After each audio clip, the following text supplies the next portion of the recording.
Hi, I'm Stephen Venn from Harcourts Venn Miller and Harcourts McGill.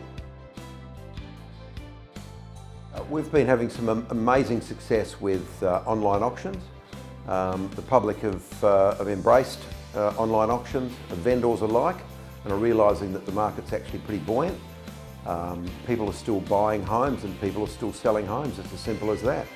We're still realising really good prices, and the supply and demand is a lot better than what we would have expected. The conditions of sale are much the same.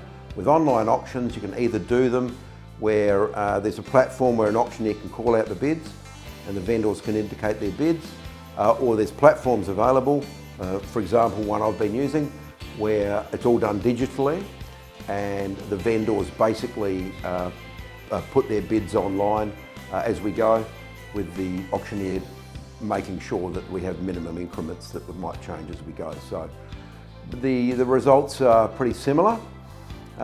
So you've got two methods really of an online auction.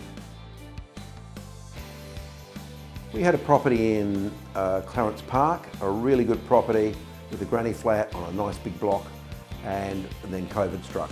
And we decided not to go through with the auction, and I think a few days later it was announced that auctions weren't allowed anymore, neither were open inspections.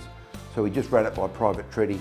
The first 2 to 3 weeks was really, really tough for everybody to try to acclimatise, agents, purchasers and vendors alike. So after a period of time, we elected to put the property up for auction online. We wanted to bring it to a head. We were still dealing with some conditional buyers who couldn't all be unconditional, so we made that happen, set a platform up for them to do that. We ended up getting 3 active bidders during the process, and I think we had about 21 bids during it, in which we nominated different stages, different increments. And as soon as we announced the reserve, off they went with another $6,000 or $7,000. The amount of properties being sold now, the amount of building inspections being undertaken has amplified, and all I can say to people is get on with your lives. You need to sell. It's a fine time to sell. It hasn't hit rock bottom. It hasn't done any of that. It's just bubbling along nicely, and if you're out to buy a home now, get yourself a home. Now's the time. Get on with your lives.